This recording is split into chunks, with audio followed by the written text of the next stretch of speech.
The Detroit Tigers are footing the bill, big bill, for frontline rotation. Today, we're going to go through some remaining free agents still available on the market, and we're also doing our NL Central preview. All of that and more tonight on Late Night Baseball. Parker, how you doing, brother?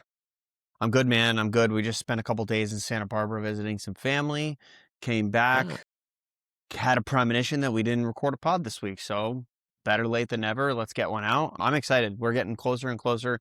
Lineups just got posted for WBC. We should probably break that down a little bit too before we get off here tonight. But the baseball's coming back. Baseball's, the Super Bowl's in a couple days. And as soon as that's over, it's baseball season. So I'm excited. Yeah, it's going to be good the next couple of weeks. A lot of good sports things coming up. Certainly, even with the MLB gearing up for spring training, still some big news as we go around the league and talk about some of the things that happened over the last 7 days or so. And Parker, the biggest thing is the Detroit Tigers are going to be paying a boatload of cash for their number 1 and number 2 starter. 2 things happened of significance. Tarek Skubal, let's start with him. He won his arbitration, as I'm sure many baseball fans know. The Tigers filed arbitration for Skubal at $19 million, and he breaks the record for a pre-arb player at $32 million. I mean, for the best pitcher in baseball, that sounds about right, Parker. Yeah, Michael Bauman put a good article up on Fangraphs if anybody wants to go check it out. Super good. But in the first line, he says, seldom, if ever, has the baseball world waited on tenterhooks to hear the result of a salary arbitration case. And that couldn't be more true. I remember the only other time I've really been keyed in on how much an arbitration case was when it was just like a national baseball story, not one of the guys like on my team, was Juan Soto. And that was another one of those, like, this guy's going to either get gypped or he's going to break the arbitration record. And he broke the arbitration record. And I think because of the precedence of the Soto case, that's kind of what happens, especially when you talk about legal proceedings and stuff like that. And that's what this is. This isn't a negotiation. For those of you who don't know how arbitration works, you walk in and the player has a number and the team has a number and the mediator chooses one. You cannot meet in the middle unless you do it outside of the mediation room. And that can happen all the way up until a decision is made. There famously have been deals done on the steps of the courtroom, where they finally meet in the middle and they decided on a number that works for both. But so Tarek Skubal walked in with a number $32 million, which would break the record for the most arbitration money in history. And the Tigers countered with $19 million. And the split there was what was really making the headlines, because we all knew that Skubal was worth, like, if he was on the open market, he'd sign a $50 million AAV deal. Like, he's won back-to-back Cy Young awards. This is the money that we know he's worth. So it almost seemed like he was lowballing himself a bit with a $32 million number. And for the Tigers to come in and say, no, we want to pay you $13 million less than that, that was very, very surprising. So, but the timeline and events kind of gave us a clue on what was going to happen with the Skubal case, and then it wasn't exactly what we thought. So there was a lot that went down. But yeah, Skubal breaks a record for most arb money in history, and well-deserved. And what makes this just such an intriguing situation in Detroit right now is what happened the day before. I think it was the day before, where they signed Framber Valdez to a 3-year, $115 million deal, which puts that at a 38 AAV. Doesn't look great when you're willing to pay a lesser pitcher in Framber Valdez $38 million and you're giving Tarek Skubal a hard time about 32. Not a great look. Yeah, and it kind of came across, I think, the whole time as like the Tigers expecting Skubal to take a hometown discount kind of thing. And Skubal has been very, very open about the fact that, like, he's going to make his money and he's going to get paid what he's worth. And there have been trade talks swirling around him all offseason. People are still saying that they think he's going to get traded because of the arbitration case result. I don't think that's the case. I think the Tigers have bought into this idea of like Skubal, but like you said, so the timeline was the day after the arb case was heard, they signed Framber Valdez, and Framber Valdez signs for $38 million. And I texted you and said, I think this means the Tigers think they won the arbitration case and that they're going to have to only pay Skubal $19 million, which would have been crazy to see the back-to-back Cy Young winner making literally half what Framber Valdez is making. But that's not the case, so they end up ponying up for $70 million for their numbers 1 and 2, both very good lefties coming out of their rotation. But it is interesting to see the clear-cut number 2 in that rotation getting paid $6 million more in that rotation. And I think this might be a situation where if Framber Valdez is going to be okay with being the number 2 guy in the rotation, you're going to have to pay him to do so. So I think that's where the $38 million come from.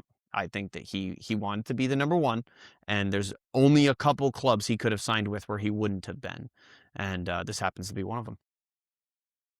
It's something we're going to continue to talk about because you said it, right? The trade talk is not going away until this season, until after the trade deadline. And I can't reconcile in my brain why every year these teams deal away players with 1 year left on their contract or with last year of their contract. And I don't see, if you're the Tigers, if you know there's not a chance that you're going to pony up that money, why you wouldn't move him. If you would do it for any other player, you have to try to do it for the best player in baseball for a absolutely remarkable return. Now, Mhm. there's the other Yeah. part of this where, is there a team that can legitimately meet that? That's another discussion. But if you're the Tigers, I still don't know that you let a guy of that caliber walk. I think you do yourself a massive disservice. Yeah, I think if you're going to pay him $32 million this year, the decision was just made for you. I think you just pony up and you pay him for the rest of his next big contract. Honestly, the second that $32 million decision hits the table, I think you start coming to the table with extension talks and say, okay, next year you're still, I think, is this his last ARB year or does he will have one more? I think he has one more. I'll look up in I don't, Spotrac. yeah, I don't go ahead and look it up, but I think this is his last one. Okay. Um, Now, here's what I will say here, though, is I think your point is valid in that if you're going to pay 32 now, what does that mean in a year or two? You're giving him 40, 45, whatever it is, then I think yes. I don't know.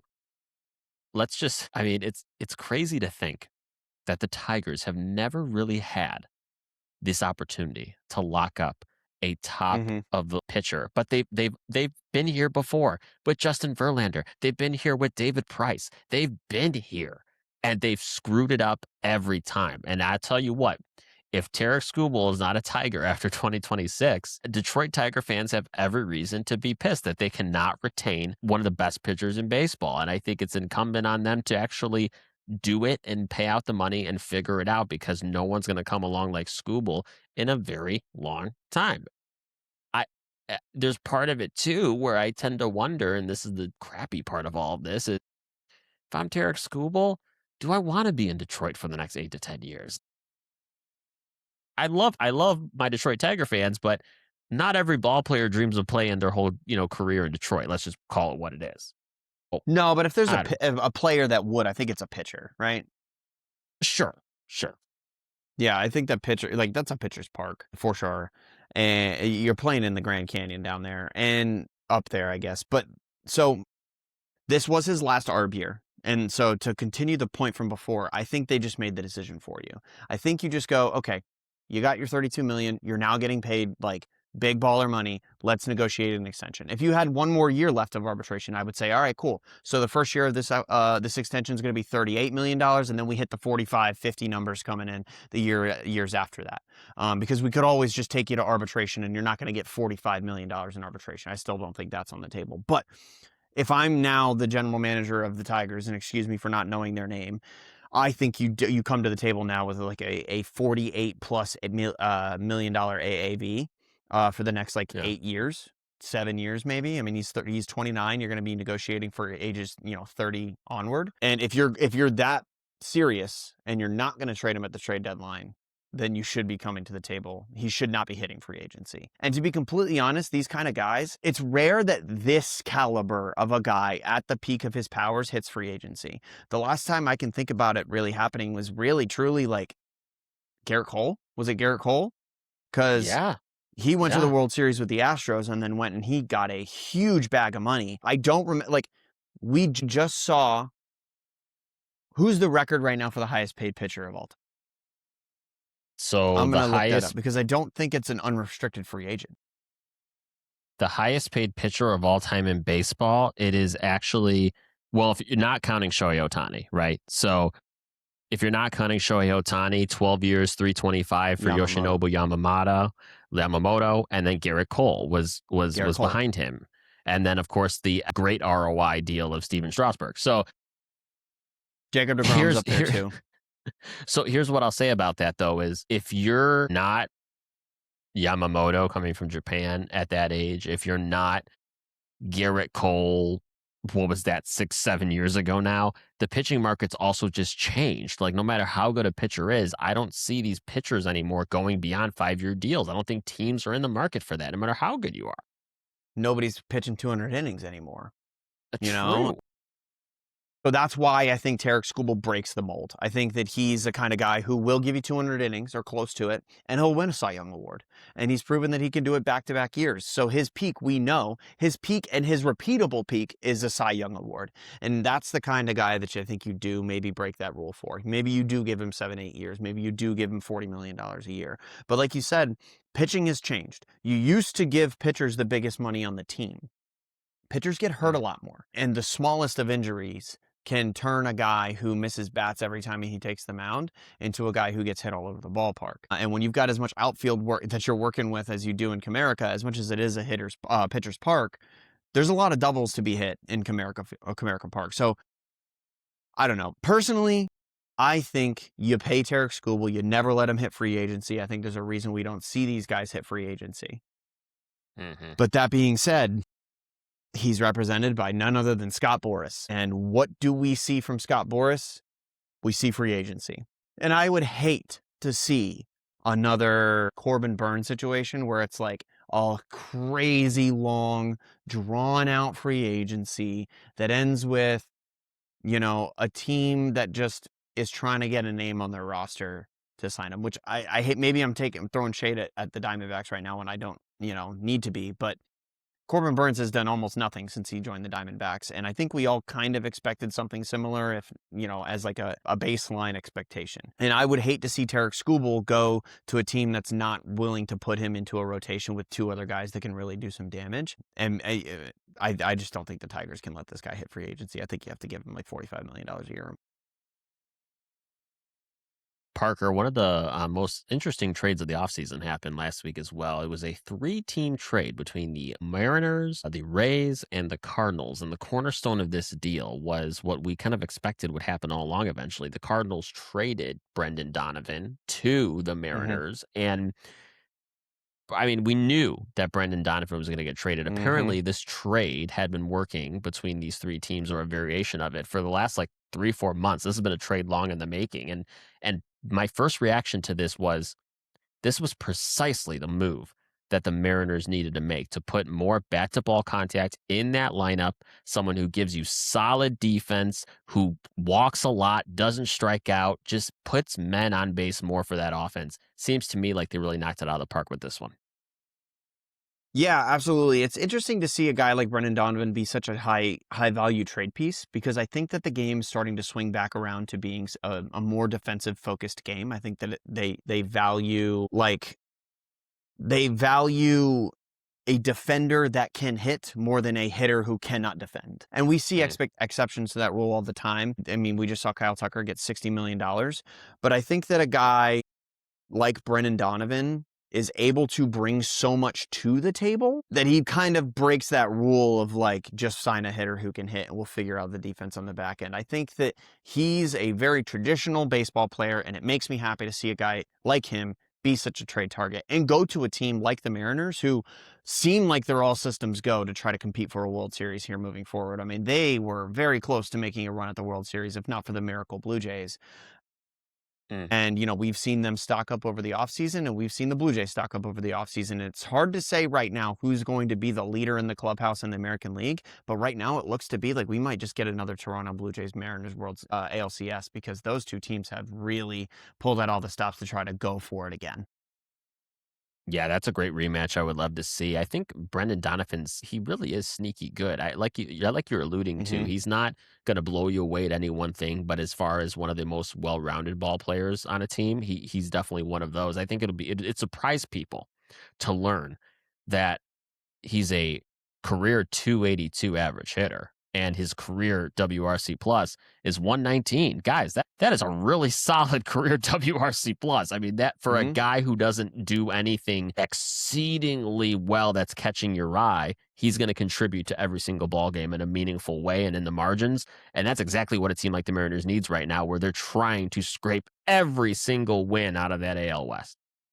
Yeah, this isn't a guy that's going to win you a Silver Slugger, but this is a guy that's going to, I mean, his career WRC plus being 119 is surprising because I'm looking at StatHead right now, and his career OPS or his plus from last year, which is not a 1-to-1 comparison, but they're normally really close to each other, is a 119. So like is who he is. He's going to most likely be that guy for at least another couple years. He's a pre-arb guy, so he's relatively cheap. I think this is the kind of guy you bring in when you lose a guy like Jorge Polanco.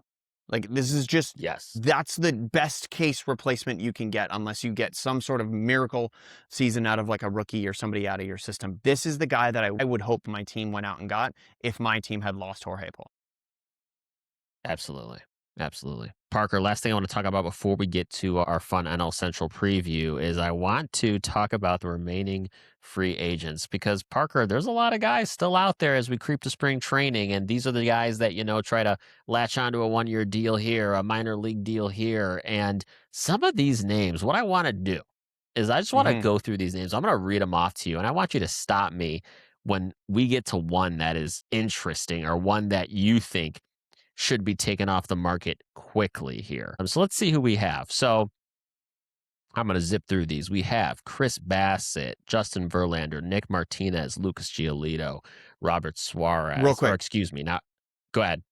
Okay, Lucas Giolito. Lucas Giolito. I knew it. Yeah, you knew he was going to be the guy because he just played it in Boston. But the numbers that he put up in Boston, I'm going to pull them up because he had an incredible season in Boston. He had a really return to form kind of season in Boston. He was one of the big workhorses for that staff. He's a guy who's always on the cusp of 120 innings. It was only of 200 innings. It was only 145 last year, but he was coming off an elbow injury. You always expect it to be down a little bit in terms of workload, but he's always been a guy who posts. Pre-elbow injury, when the Red Sox signed him to a 2-year deal, it was because this guy makes starts. Like, we really were trying to bring a guy in who makes 30 starts. And that's what Lucas Giolito does. He says it in interviews. I value posting, being on the bump every single time it's my turn in the rotation. Doesn't get extra days off, doesn't get stuff like that. He got it this past year, again, coming off an elbow injury. But the walk rate is only a 9.1 and the K percentage is a 19.7.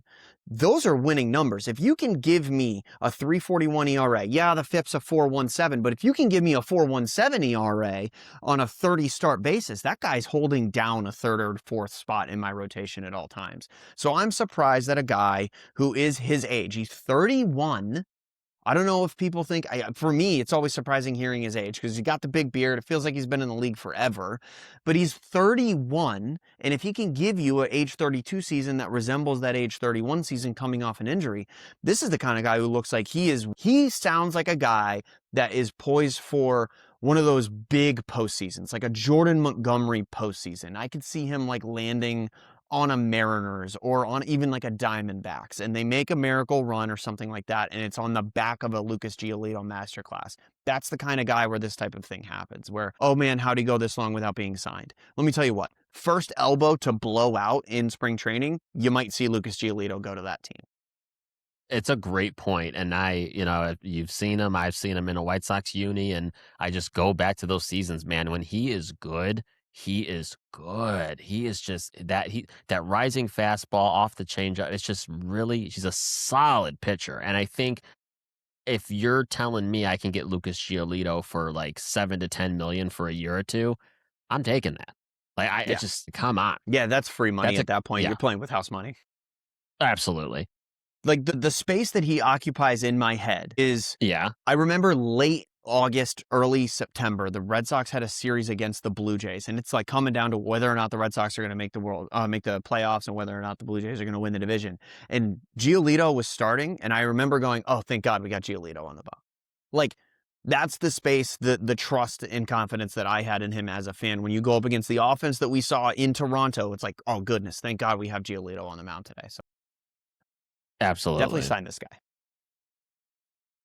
You don't want Patrick Corbin? I'm assuming no. Zach Littell, Mike Tauchman, Marcell Ozuna. This is where it gets interesting here as we go to the other pages here. So we're looking at Marcell Ozuna's interesting. I heard he was maybe getting poked by the Pirates or something. I mean, the Pirates are taking all the scraps, and we'll talk about that today. Zach Gallen is obviously the biggest. Zach Allen's a big one. Zach Allen's He's another the guy big that's one. probably gonna. Yeah, he's like, okay, what is this guy doing as a free agent? Makes me wonder if there's medicals we don't know about or something like that. But I'm surprised nobody's kicking the tires on Zach Allen. Again, a lot of these pitchers find teams, and it's weird to see Zach Allen finding himself in the spring training scrap heap, which is a terrible way to refer to them, but they are. There's a bunch of these pitchers that are like that every single year, and they feel like they're scrap heap pitchers that are there to fill out a rotation where there isn't depth for a team that has an elbow injury or something like that in spring training. Sean Manaea comes to mind. Do you remember when he was done with the A's and Yes. he eventually ended up on the Giants, and they'd signed him after an injury in their rotation? That feels like the kind of guy that Zach Gallen is right now, which is weird because like we've seen Sean Manaea be successful after that. I think we see a similar arc for Zach Gallen where he proves like he's young enough he can still have a few good successful seasons. But you're to your point, same as Giolito. Like a lot of these guys here, if you can get 4 to 4.5 ERA out of them on a team that has some good offense, I'll take that for all of these guys. Like, I mean, it's just a no brainer to me, especially if I'm trying to get innings in my rotation. If you go to hitters, though, Parker, Rhys Hoskins is still on Yeah. this list. Isn't that interesting? It's interesting. You and I saw him at spring training. He seems like the Yeah. kind of guy you want to sign on day one of spring training. And like get him Yeah. in the clubhouse, man. Do you have a young hitter core that needs a guy with a ton of big league at bats that can put up a competitive at bat at any point in the day? Like that's the kind of guy you want to bring in. But the problem that we're running into is that the corner infield position, specifically first base, there's not a ton of premier first basemen in the game. And when I Mhm. think premier first baseman, I'm thinking like Bryce Harper, Pete Alonso. And once you get past Pete Alonso, it's like, what are we doing? Like, where are we at right now? We're in like 20 home run territory for a position where traditionally that was your 50 home run guy. Like you think of the Ryan Howards, the Jason Giambis of the world that were playing first base, and Mark Teixeira. There's just not a ton of those guys left. And so a lot of teams are filling first base with like almost super utility guys and giving pseudo days off at that position. And I don't know if Rhys Hoskins brings enough offense to the table to force himself onto a big league roster prior to some injuries in spring training. Well, I mean, if you're not going to take a Rhys Hoskins, can I also interest you in a Rowdy Tellez, perhaps? That's even more of a like, wow, what's he bringing? He's a DH at I this point, know. right? Absolutely. He is the DH, like a 15-year ago DH is what he is. So Rhys Hoskins, to throw it out there, and this is the reason he's still a free agent. He's a 109 WRC plus last season, 109 WRC plus, and he did it with the Brewers. And when you do it with the Brewers, it's not like there's magic in the water there, but there might be. Like when that whole team is kind of moving with the motion that they had last season, like do you wonder if it's kind of a clubhouse thing? Well, how much of that clubhouse element and how much of that approach was he a part of? Because I can tell you, guys like Alex Bregman affect your club's overall offensive performance. A guy like Rhys Hoskins may do the same. And from what I hear, he's a pretty good clubhouse leader and clubhouse guy. He's a guy who'll like go Yeah, fight someone for his teammates.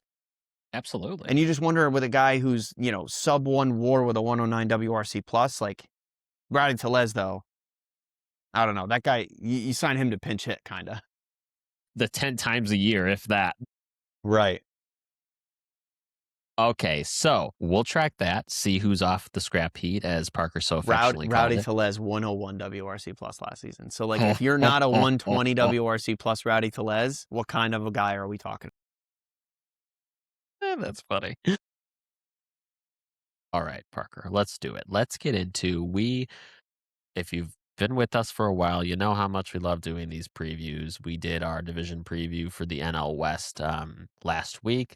Now we're hopping into the NL Central. And Parker, I'll just open up with this with the NL Central. Of all the divisions, I think, in baseball in 2026, the NL Central, I think, has the biggest opportunity to have some massive shuffling around in the division. I think there is some intangibles here. There's some X factors. There's teams that have spent this offseason, albeit not like big teams, but enough to make a difference.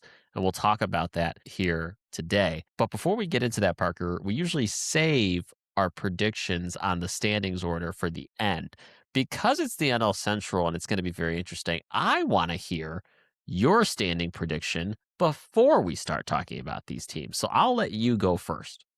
So I get nervous when we did. So you brought this up, and I get real nervous when we start talking about stuff like that because I'm super likely to be wrong. But here's what I will say. You said that there's a big opportunity for a lot of surprise to come out of this division this year. And let's talk about what we mean by surprise. What I mean when I think surprise. A different division winner than we had last year, or the division winner we had last year getting weaker and somehow winning again would also be a surprise. So that's what I'm thinking about. Like, oh man, if the Brewers repeated as division champions, it would be kind of surprising because Freddie Peralta's gone and Wilson Contreras is gone, or excuse me, Wilson Contreras was on the Cardinals, not the Brewers. Rhys Hoskins is gone. Team looks different than it did last year. So if the Brewers repeat, I'd be pretty surprised. If the Cubs find a way to win this division, it wouldn't really be a surprise, but it would definitely stir the drink a bit because this is what we've been waiting for the Cubs to do, especially when they were supposed to do it last year when they added Kyle Tucker.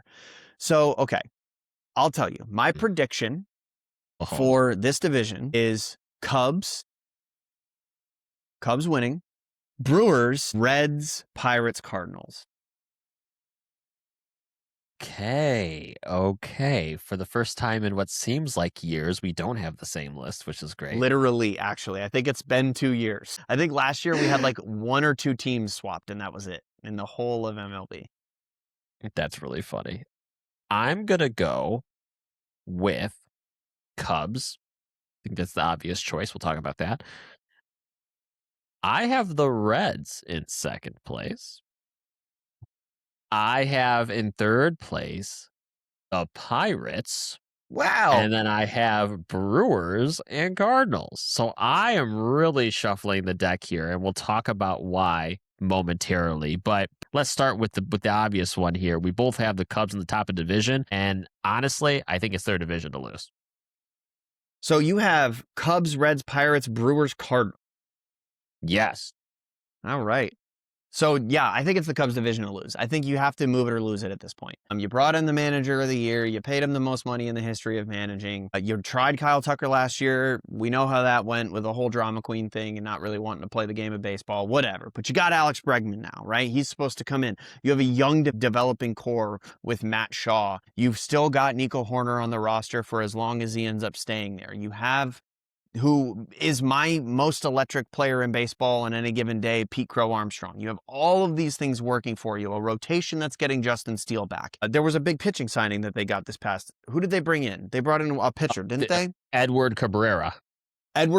Yeah, exactly. So they trade for Edward Cabrera from the Marlins. All of this is working in the favor of, this is it. You've got to do it. Ricketts family, where are we? What are we doing? So I'm very high on the Cubs. I love a team with Alex Bregman on it. We see the reports immediately. As soon as Jed Hoyer got a microphone in front of his face and did an interview, he was talking about the day that Alex Bregman was signed. He asked for the plan for every single hitter in that clubhouse so he could help them work through their offensive plan. That's like hitting coach shit. Like, I bet you the hitting coach waited at least a day to ask for all of those reports. So no, I think it's super awesome. And like you said, Cubs division to lose. I'm high on the Cubs. You're high on the Cubs. What's new?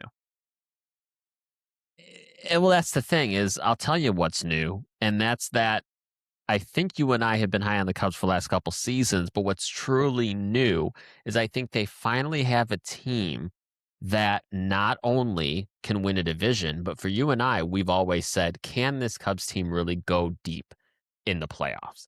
And I think that we finally have a team that could very well find themselves deeper in the postseason and be a World Series contending team. And I was not comfortable saying that over the last couple of years with any certainty.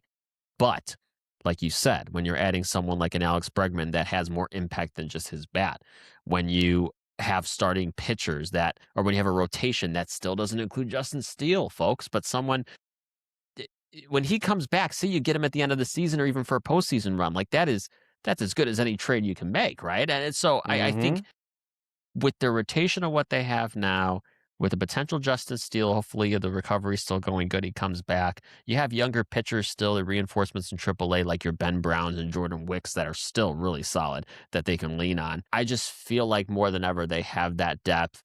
You're going to get, I think, at least an above average year out of Pico Armstrong. You can count on that. What am I trying to say? Words are hard. They're up the middle is the best in baseball. Nico Horner, Dansby Swanson, Pete Armstrong. You can't beat that. I do think that this year they're going to go from that team that's going to be in that 87 to 92 win range could very easily, I think, see themselves in the 95 to 100 win range. Wow, you got them as high as 95 to 100. I will go. I do. We'll do win totals later. I'm floating low Yes. 90s at this point. I'm floating low Interesting. 90s. Okay. Yeah. So when I look at the lineup, first of all, the lineup gets better and better every time you look at it, honestly. Michael Busch, Alex Bregman, Ian Happ, Seiya Suzuki, PCA, Nico Horner, Dansby Swanson, all these guys are all projected for over three wins this year. 3 wins per F4. Except for Michael Busch, he's projected for 2.9. I think we could see a really good year out of Michael Busch. I think it's about that time. He's 28 years old. He's going to be kind of hitting his prime. And then, like, don't sleep on guys like Carson Kelly. Carson Kelly, one of the more productive offensive catchers for the beginning part of last season. I mean, maybe we see that carry on through the rest of the season. And then, like, again, Matt Shaw, to me, is such an enigma, because if he becomes who we think he could be, you now have 10 very good starting hitters for this lineup. And yes, Matt Shaw brings a lot to this. You know, got veteran presence of guys like Tyler Austin. And then the Edward Cabrera signing, when you add him to the rotation that already has a Cade Horton, I think Justin Steele probably would be back around like May. He had surgery last year in April. So it's like April. Yeah, probably like, you know, probably coming back sooner rather than later. If miracles are possible, he could start the season as the opening day starter. And again, one last guy, until Shota Imanaga doesn't have it, he's still got it. And I know. I'm going to write him into my rotation. He's going to hit that 3-4 spot. And until he doesn't have it, he's got it. So I like it. I like the Cubs. I'm worried about starting pitching depth like we were last year, but they kind of figured it out a bit last year from the pitching department. So bullpen looks good, rotation looks good, lineup looks electric, and maybe the winds have turned a little bit, literally and figuratively, at Wrigley Field, and maybe the ball starts flying out of that ballpark a little bit more. I'm excited to see what happens. Me too. That'll be interesting. We certainly think they're going to be at the top of the NL Central, but then there's the team that was in the top of the NL Central that I think you and I have a little difference of opinion on here, and that's the Brewers. So as you look at the Brewers in 26, is this team really going to take are we talking a small step back, a big step back? What are we thinking here? Can I tell you why I put them at second? And I think they're going to go punch for punch with this Cubs team. I put them at second because I have officially given the Brewers the Rays benefit of the doubt. I have officially written it into my prediction that they are good, that they're better than they look on paper, and they're going to kind of just figure it out. I mean, look at this lineup. It's not bad.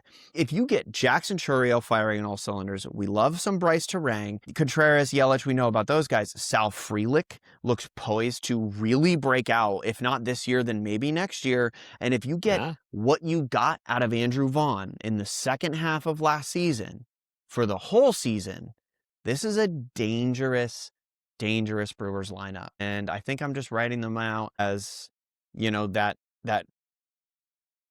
National League Rays, and I'm giving them a little bit of the benefit of the doubt. Man, I'm not there yet. I'm not. And here's why I'm not quite there yet is I look at this team and I look at that lineup, and I'm with you. I think that front half of the lineup is pretty solid.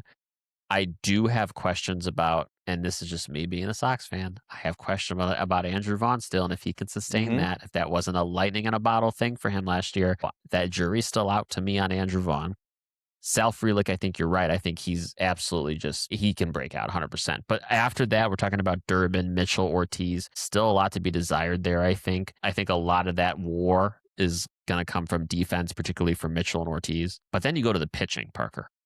They just do this thing where they let these pitchers walk, and they did that with Freddie Peralta, and I think they've been pretty lucky letting these guys walk, and it hasn't affected them. I think that changes this year. Honestly, I think they're going to struggle with their rotation because I have faith, obviously, in Mizorowski. Woodruff, is he going to start on the downturn this season finally? I don't know. Could be, right? He's going into his age 33 season. That's generally when you see that. Behind that, you have Quinn Priester, who had a solid season last year. I think he'll continue to do that. He can pitch his way into a number 2, maybe.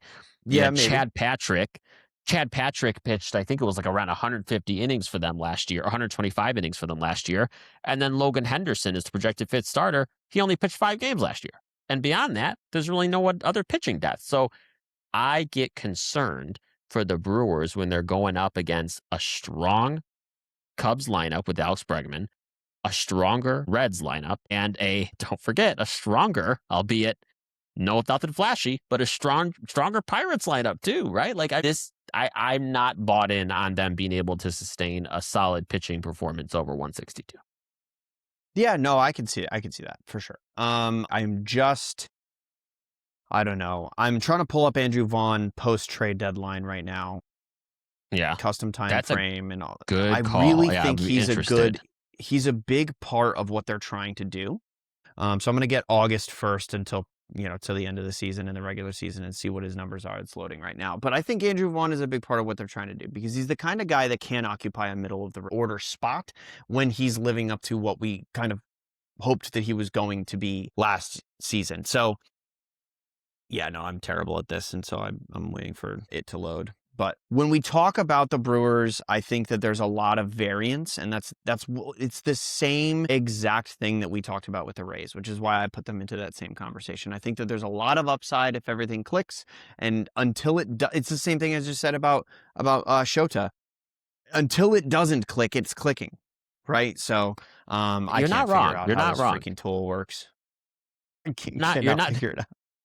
You're not wrong. Yeah, Parker's beating up technology right now, but you're not wrong because the logic is sound, right? I mean, until proven otherwise, sure, 100%. Mm-hmm. And so would it surprise me at the end of the day that they go toe-to-toe with the Cubs and even win this division? Of course not, because it's the freaking Brewers. Of course not. Yeah. I mean, quite frankly, as long as Pat Murphy has his pocket pancakes, we're all screwed, so it doesn't matter. Fargo, let's go to, I think, the three teams that have such a variance. And I want to start, like, the rest of the three teams in the NL Central could shock the hell out of us or, be living in the cellar. So let's start with the Reds. The Reds, Parker, seem to me, when you're led by Tito Francona and you have the firepower in that lineup still and a pitching staff that is wholly unrated, but is one of the better pitching staffs in baseball, I would argue. I wouldn't be surprised if they really rise above the rest in this division. When you bring back a guy like Gino Suarez, who really loves it there, and your rotation looks like it does, their rotation, I think, is still one of the more slept-on rotations in all of Major League Baseball. Read these names off and just tell me how excited you get. Hunter Green, Andrew Abbott, Brady Singer, Nick Lodolo, and Chase Burns is your number 5. He's still 23 years old. My goodness. There's so much upside there, man. There's so much upside. And then you've got a good bullpen. Not great when you talk about guys like, Graham Ashcraft and Emilio Pagan. Who knows what you're going to get out of those guys? Caleb Ferguson. But if it's going to be good, then your team looks great. Because, this lineup just got a massive shot in the arm when you add a guy like Gino Suarez. He took the 3 biggest home run hitters in that Reds lineup last season in the regular season and hit more home runs than them all season last year combined.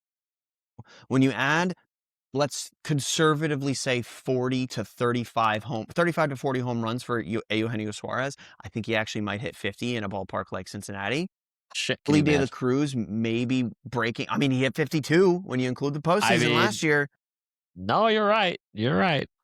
Wow. Kid Brian Hayes is still, he is the best defensive third baseman in MLB statistically. The WRC plus is not there for him. He's not going to be an offensive threat. But when you have a good fundamental team that can play defense, that, Ellie's going to play incredible defense at shortstop. And if they can figure out a way to hit the ball around a bit, I think that you're going to see good things out of this team. What is JJ Bleday going to give you? And I think when you start asking questions like that in ballparks like Cincinnati, then I think you can kind of chalk in a little bit more offensive upside than you're maybe accustomed to giving a lineup of this quality.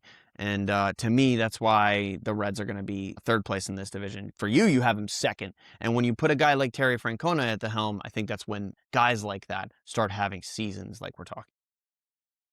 Yeah, I'm with you. I do think the upside is certainly there, and I think that the Reds have always been that team where they've shown flashes for 3 or 4 weeks here and there in a season, and it's the Mm-hmm. flash, and then it's going like 9-21 for a stretch. And if they can just be more consistent, and I think that pitching will help them get there, then this team could be very exciting for 162. And I will say, you bring up Chase Burns, like being a number 5 of that rotation. Chase Burns may be better than all of them. Let's just be clear. And that's 100%. the fascinating thing about this. Right, like he could have developed a splitter in the offseason. I don't think he did, but he could have developed a pitcher, improved a pitch over the offseason, and that's just something that completely changes its game. We've seen Arsenal changes and tweaks completely, change the face of a pitcher's production. And Chase Burns is young enough that he's still in the position to really do something like that. And like, don't forget, Chase Burns is the hot name in the streets right now for this young Reds rotation. But Hunter Green was that guy a couple years ago, and he is Oh, yeah. lights out. That guy is going to, I mean, he's projected for almost 4 WAR this upcoming season. So, I mean, if you get a good season out of Hunter Green, a good season out of Chase Burns, and Andrew Abbott just does what he did last season, I think we're looking at a really competitive Reds team. Couldn't agree with you more. One of those other teams that I think could be sneaky. And I'm going to tell you what, before we talk about this team, I'm going to make a bold prediction right here. I think every year, right, in baseball, there's those teams that just are that Cinderella story, teams that you go, wow, I was not expecting that. They blew past everyone's expectations. I Last year was the think that Brewers. team this year, last year was the Brewers. I think that team this year, the Pittsburgh Pirates. Really? I do. Really? I do. Okay. Talk me into The it. moves, yeah. So the moves they made, Parker, I mean, the Pirates are a team where you can never, as we know, expect them to go out on the market and go crazy. But if you look at some of these moves around the edges, you're looking at Brandon Lau. Okay, came in. Yeah. He's going to play second. He's a guy, left-handed hitter in that park. Everyone knows left-handed hitters in that park. We love them. He could hit 35 home runs next season, man. He's a big-time bat. Ryan O'Hearn, Yeah, he's the that's power huge. bat in the middle of the lineup that they never had. And so that'll be great. Nick Gonzalez, I'm interested to see if he takes a step forward at short. He's, a previous first-round pick of theirs, defense first guy.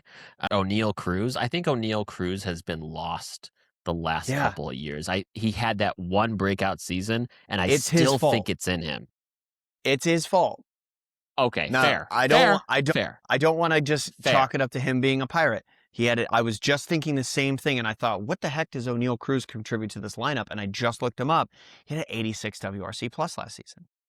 Yes. 86. That is not what we've come to expect from O'Neal Cruz. And maybe, like you said, it's that one season that lives on in our head. It's the exit velo records he likes to break all the time. But if O'Neal Cruz puts up a 110 OPS plus, WRC plus, this is a completely different Pirates lineup.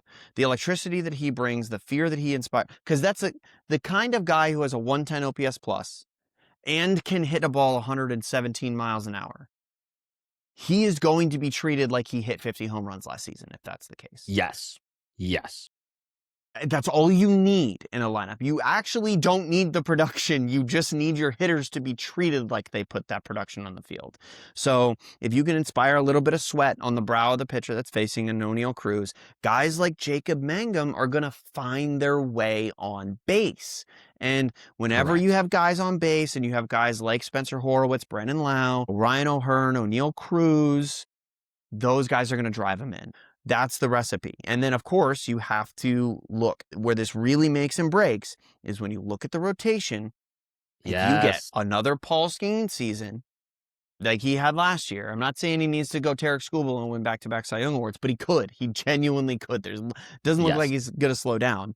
Then you get Mitch Keller. What's Bubba Chandler contributing to this team this year? What's Brandon Ashcraft and Jose Urquidy contributing to this team this year? This is a team that feels like they had a bit of a surplus of pitching talent, and we saw that when they dealt Jose Oviedo to the Red Sox.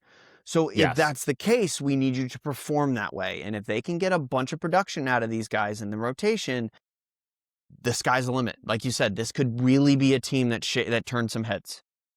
And I will say in the rotation, that is not even to mention a Jared Jones coming back from injury. That is a lightning Mm-hmm. rod as a number 2 or 3 of that rotation. So, yeah, you add also what I think could be a sneaky good bullpen, Dennis Santana, Gregory Soto, Mason Montgomery. Like, that is nothing to sleep on there. So, I like I said, if everything goes right for Pittsburgh and they could win enough games, I'm not saying they're going to go ahead and like when I say Cinderella story, guys, I'm not saying they're going to win the division and go to the playoffs. I'm saying if we can get them to they won 71 games last year in a pretty good division. Mm-hmm. If we can get them to 78 wins, 78 to 82 wins, I would call that a massive success for them this year. Yeah. So we just went and waxed poetic for forever about how we expect the Reds to be really good. Okay. Their projected WAR total from their lineup is not as high as the projected WAR total from this Pirates lineup, and I might take the Pirates rotation on their best day over the Reds rotation on their best day. I think I would Interesting. probably do that. So if you're just doing math, 1 + 1 does indeed equal 2, and then you start splitting hairs. You start looking at bench bats. Well, look at the guys that are on the bench for the Pirates. I mean, there's some names on here that could really stir the Yeah. pot a little bit when you talk about guys like Nick York, who I'm high on. He came up through the Red Sox system. I think he's going to be a contributor at the big league level. He reminds me a lot of Chase Meidroth, and I know that I say that name and it gets you all fired up because I love Chase Meidroth. Yeah. And he's the same kind of profile, a good defensive guy with a bit of an offensive upside. And then you look at who else they acquired this offseason. In the Johan Oviedo trade, they acquired Justinson Garcia, the password from the Red Sox. And while he only got 1 hit at the big league level last season, he really was just roadblocked in the Red Sox system. This is a guy who has really torn up the minor leagues and Yes. basically done it the entire time he's been down there. So if you can get a bunch of offensive production, he could literally end the season as their starting right fielder. That's not a crazy thing to say, as much as it might sound that way. If the password can really have a good season for the Pirates, this Pirates team looks wildly different because he is a genuine, like, 5 hitter in most systems. My wallet has been beeping at me all day, and I don't Your know why. I think wallet. I have like a locator tag in it, and it keeps beeping at me. Okay. Someone's trying to hunt you down. You might as well just carry a freaking beeper. I think the battery's dying, and I don't know why it Oh, keeps that's beeping probably it. at me. It's still Well, going. I cannot stop it. just throw it in a vent or something. I don't know. So here's the one thing I will say. This is the last thing I'll say about the Pirates. Sorry. I'm gonna That's throw it in that's the first on the show. That's the first on the show. I'm trying to get serious, and Parker's freaking ruining it. I know. Last thing I'll say about the Pirates, and this is the X factor, Parker, for this whole Pirates season. Will top prospect in baseball, Connor Griffin, start on shortstop on opening day? And if that's the case, the whole thing changes, I think. I'm gonna go with no because it ruins my predictions if it does happen. Because I do think you're right. I think that it changes a lot. I think it really does change a lot. This division, when you start talking about a team like the Cardinals in this division, it's like, oh, there are pieces on this roster that could really do some damage. I don't know, man. I don't know. We'll see. Connor Griffin for the Pirate. Is he that much of a difference maker? Is he going to be that big of a difference maker? Because right I now in my think head, they're fighting with the Cardinals, which is why I bring them up. I don't know that the Pirates have anything to lose bringing him up because we can sit here and gush about the Pirates all we want, but the fact remains they're still going to be the bottom of this division. They're still putting a team together. They're not going to, that's just the reality. So it's much like the White Sox are, where they're bringing up guys like a Chase Meidroth, a Colson Montgomery, and letting them struggle in the big leagues and coaching them through that. I think that is a similar strategy you could use with Connor Griffin, with a guy who, I mean, forget 5 tools. This guy's a 6'7" tool guy. I mean, this is one of the He is. best prospects we've seen in years. Now, the reason I lean no on him, the reason I lean no for the starting role, the starting opening day, is because look at the guy they currently have playing shortstop for the Pirates, Nick Gonzalez. Mm-hmm. Nick Gonzalez was the 7th overall pick in the 2020 draft. They can't abandon that yet. Now, maybe they can. He's almost 27. This is his age 27 season. But, like, can you really abandon the Nick Gonzalez experiment? Or maybe you move him to third base or something? But the problem that Connor Griffin has is that as much of a hyped up prospect that he is currently a 19-year-old, and he was in Double-A last year. If he has a crazy hot spring, maybe he forces your hand. But, like, where do you put, probably third base? Do you put him at third base, or maybe, like, move Nick Gonzalez to third base? Because I'm not sold on Jared Triolo being See, a mainstay. I don't know that that even needs to be a discussion, if I'm being honest, because I mean, you're seeing how the game's played now and how teams structure their lineups and their what the heck am I trying to say? Their fielders, and guys move around now more than ever. I could see a scenario where Yeah. Connor Griffin comes up and you're not giving him every day at short. You're platooning Nick and Connor, and you're moving one to third and moving one to second. Give him some outfield reps. I mean, that's how teams are running these teams now. So that's how they're running these things. So I don't know that you need a marry to having him come up and start, but having him get major league at bats could prove fruitful. Yeah, I could see that. Maybe it remains to be seen. Because if Connor Griffin comes up, the Pirates are no longer battling with the Cards in my head. They're battling with the Brewers and the Reds. They could easily find Oh, that's themselves in interesting. second place.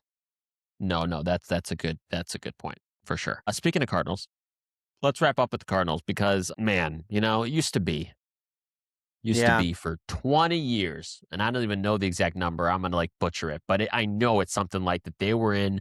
They have won the division or made the postseason like 28 of the last 30 years. It's something crazy like that. This Mm-hmm. is not the same Cardinals team we've known for the last 2 or 3 decades.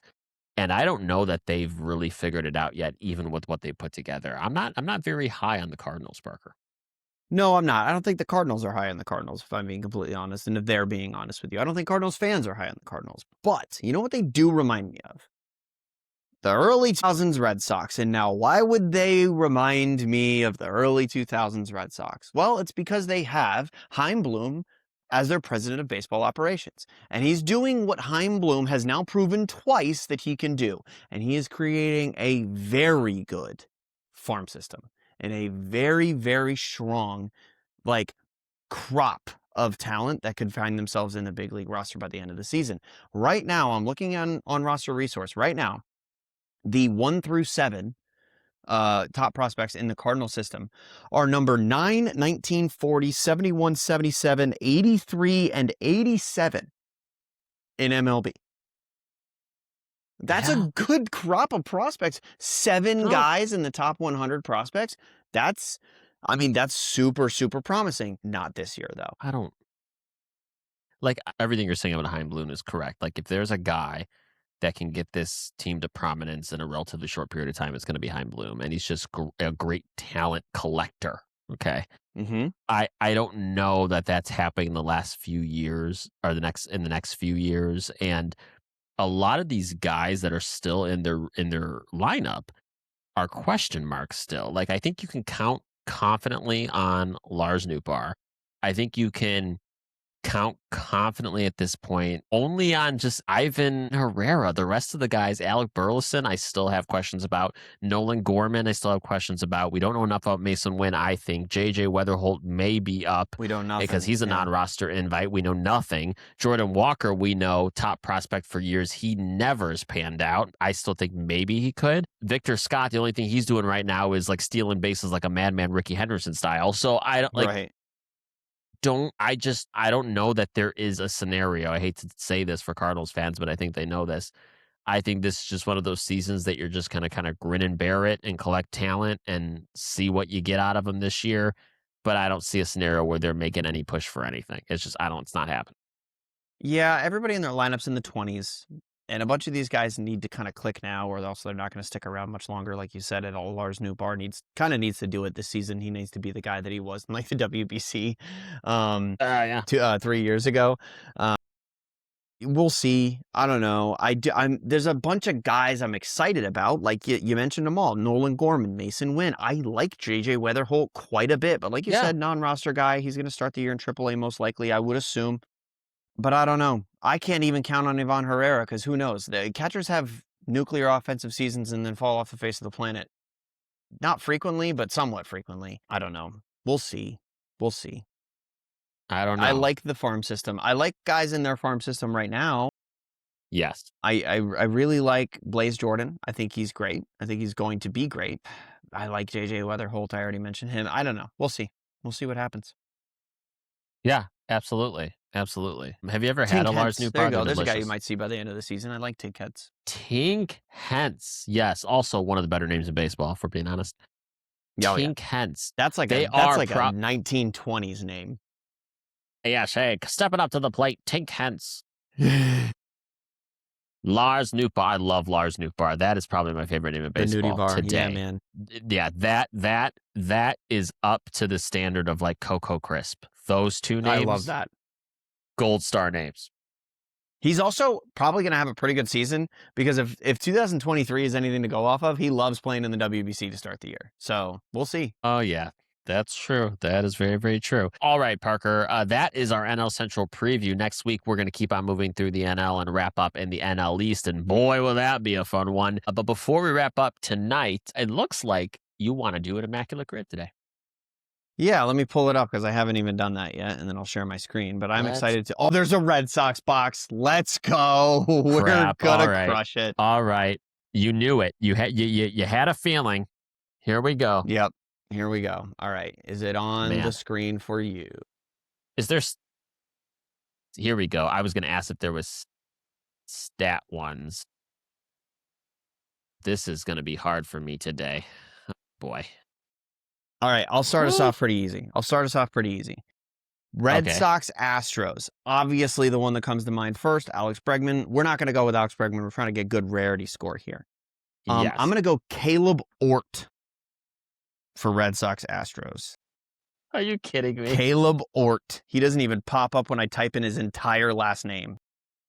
My God. Is it Caleb Ort? There he is. Bingo. Jeez, get out of here right now. Let's do. I'm trying to think. I'm looking at.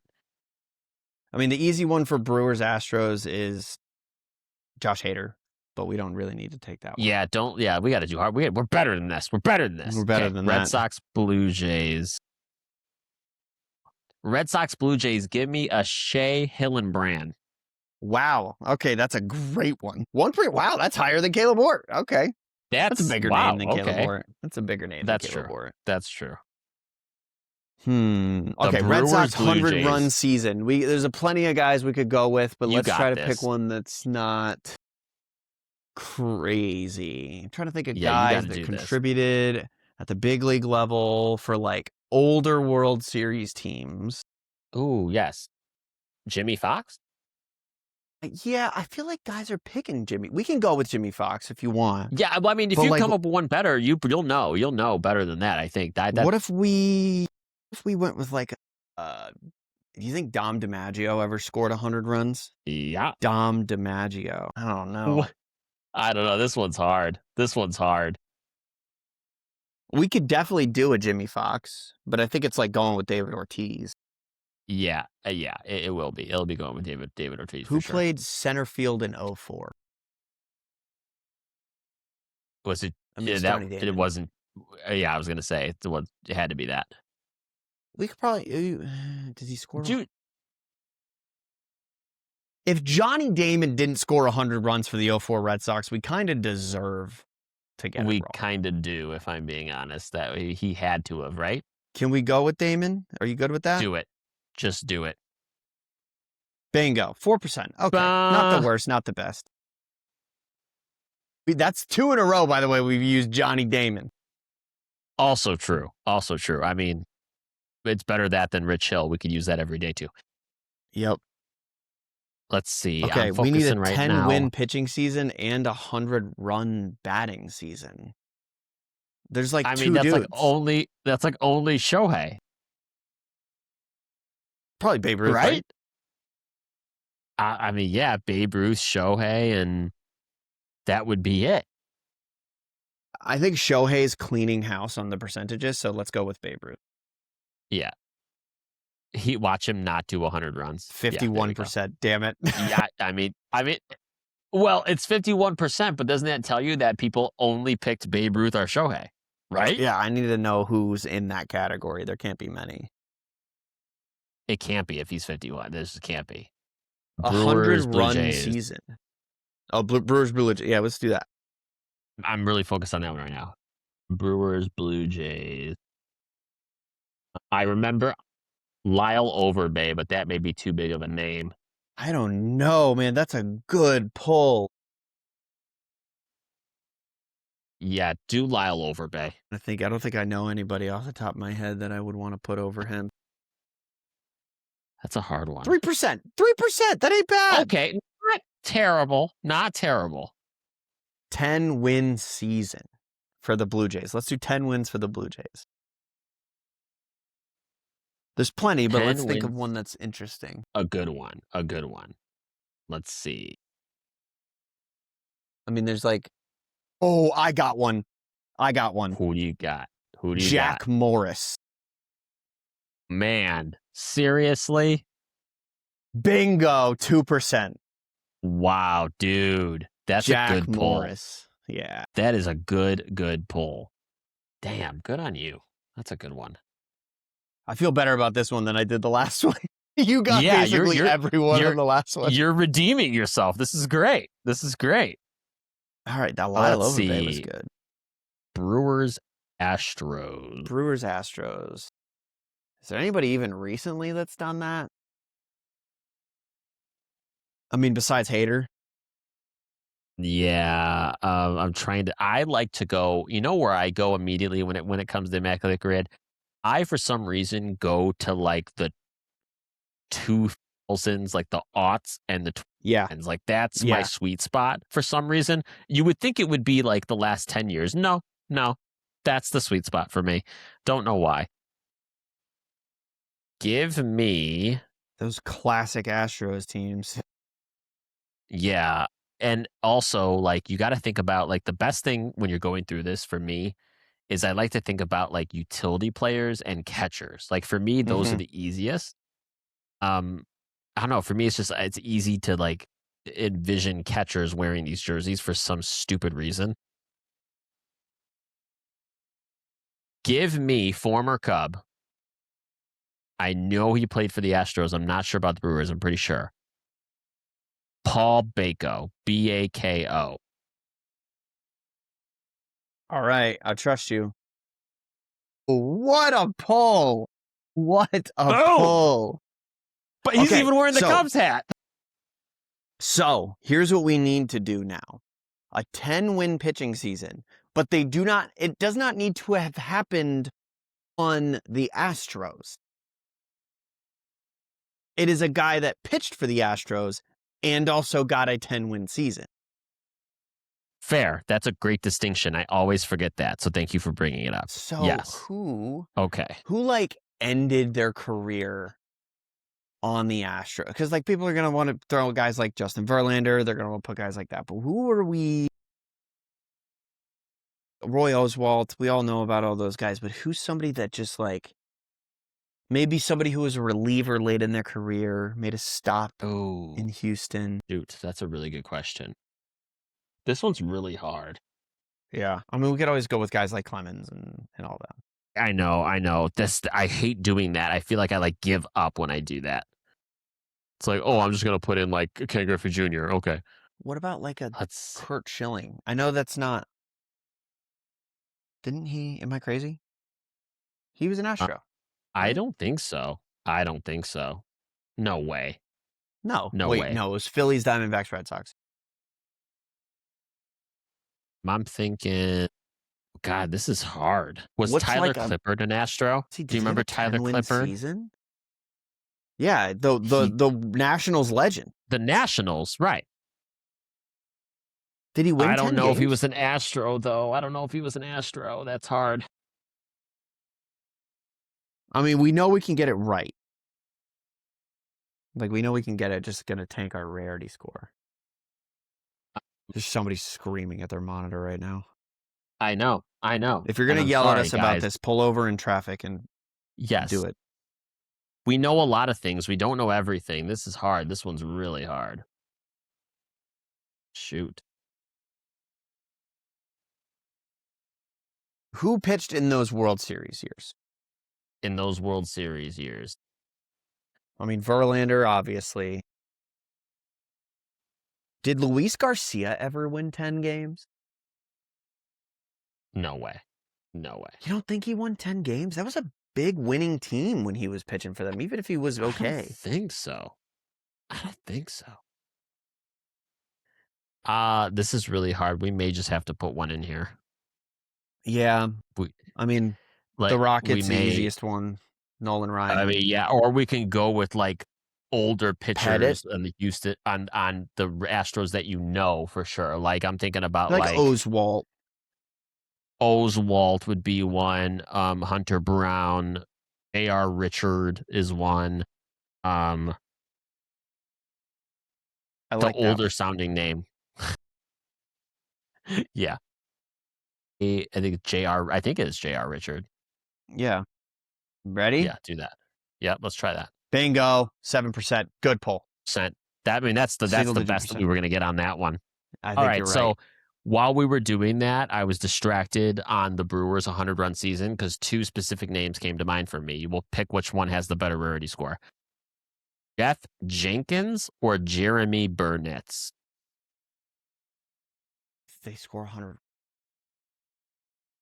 I think they did it like only once. They were both like one-hit wonders with that team. Well, not Jeff Jenkins as much. Jeff Jenkins had many years, but he always floated around like 80 to 100, I believe. Jeremy Burnitz or Jerome. It's R-O. Jeremy Burnitz or Jeff Jenkins. Which one do you want? I want Jeremy Burnitz, I think. Jeff Jenkins is the more famous brewer. Oh, 1%. Oh, that was good. Boom, Yeah, baby. let's go, baby. 69, nice. All right. I love cool. it. Nice. So, wow, that was awesome. We All were right, well below average rarity. Man. Well, I mean, that's what you get here, folks. You're here to just, watch us be smart at baseball, obviously. Why else are you here?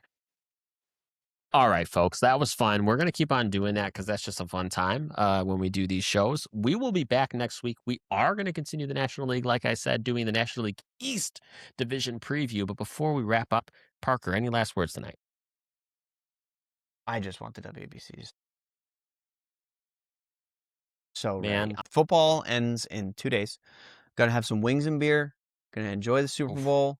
And then we're immediately straight into Team USA hockey. And then we're immediately straight into Team USA baseball. So here we go. It's time to go. Man, I love that. My last word today, folks, this is non-baseball related, but I know Parker will love it. I'm 7 chapters into Brandon Sanderson's Mistborn. And folks, I'll tell you what, I'm sitting here reading this book. I was recommended by our friend Parker and some of our fellow friends at UTini. And I'm reading through this book, and my literal reactions after every couple pages is, well, that's interesting. Yeah. I wonder what that's about, like the whole time. It's like if you found an interesting way to teach a textbook on magic system. Or like teach a textbook on a magic system. And if you like found a story to teach it, it's so cool the way that he does it. I'm a big fan. I have a tattoo of Mistborn right there. That's steel. There you go. Okay, I'm cutting this off now because if I let him talk about this, we'll go another hour, okay? So, yes, we will. Thanks for joining us here at Late Night Baseball. Make sure you're following, listening, liking, leaving us reviews, all of that. We'll see you next week. Take care.